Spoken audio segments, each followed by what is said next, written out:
Θέμος Αναστασιάδης. Αλλού ξεκίνησες, αλλού κατέληξες. Και δεν ξέρεις και τι σε περιμένει. Ναι, ξέρεις εσύ τι σε περιμένει.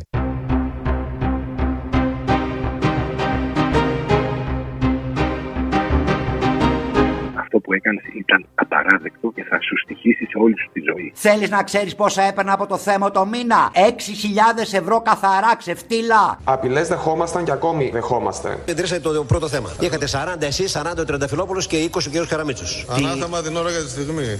Κυρίες και κύριοι, 5 τρομοκράτες της ΕΚΤΑΣ έκοψαν το νήμα της ζωής του διευθυντή του ραδιοφωνικού σταθμού Θέμα 989 Σωκράτη Κιόλια. Ο Χατζηνικολάου είναι εχθρός μας. Απόλυτος. Με θεωρείς κωμικό πρόσωπο, έτσι? Όχι. Όλα για τον Θέμο Αναστασιάδη. Μαύρο χρήμα, άσπρα κότερα, ροζ DVD, κίτρινη δημοσιογραφία, Χρυσή Αυγή. Μία υπόθεση αγνώστου προελεύσεως 5,5 εκατομμυρίων ευρώ. Άκου 5 εκατομμύρια. Πάμε φτωχοί. Του Μιζαδόρου του Θέμου. Εμείς ζούμε σε ένα συνεχές άνθρωπο κυνηγητό. Σάλο προκάλεσαν οι αποκαλύψεις του Zoogla.gr σχετικά με τη μετακόμιση της οικογένειας του εκδότη Θέμου Αναστασιάδη στην Ελβετία. Το όνομά του Χρήστος Ζαχόπουλος. Κατά την πτώση, ο Χρήστος Ζαχόπουλος χτυπά πρώτα στον τοίχο του ακάλυπτου και αμέσως μετά στη σιδερένια σκάλα υπηρεσίας. Αυτά παθαίνει όποιος θέλει να κάνει πολιτική καριέρα. Στο DVD Ζαχόπουλου υπήρχαν αναφορές σε πρώην πρωθυπουργό. Υπάρχει ένα κεντρικό πρόσωπο. Αυτή η γυναίκα. Το όνειρό της για διορισμό στο δημόσιο κατέληξε στον διασυρμό και τη διαπόμπευση. Εγώ δεν είμαι μάρτυρας της συνομιλίας σου με τον Κουκώδη. Κρατήστε καλά αυτό το βράδυ, γιατί μετά τις εξελίξεις τα πράγματα μπορεί να πάρουν μια διαφορετική τροπή. Και τι φαινόταν εκεί πέρα? Ένα σόβρακα, ο οποίος έλεγε είδες κάτι άντρες να πούμε που έχει δίπλα το Καραμαλή για αυτό αλλά κατσέλι. Και τον έπαιζε και τι άντρες και ο Καραμαλής, και τι άντραβα.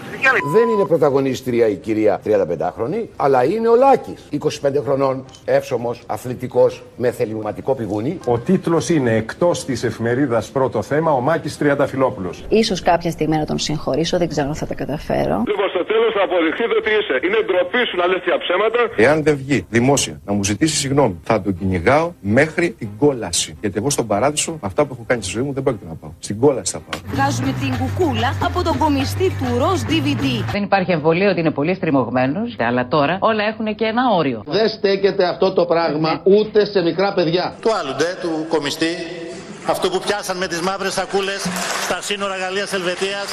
Και το Αναστασιάδη, του Θέμου Αναστασιάδη, εγώ δεν θα πω ονόματα, με έχετε για αυτούς που δεν λέω ονόματα. Δεν πήρα μίζες, εσύ πήρες τις μίζες. Δεν πιστεύω να γίνουμε θέμα.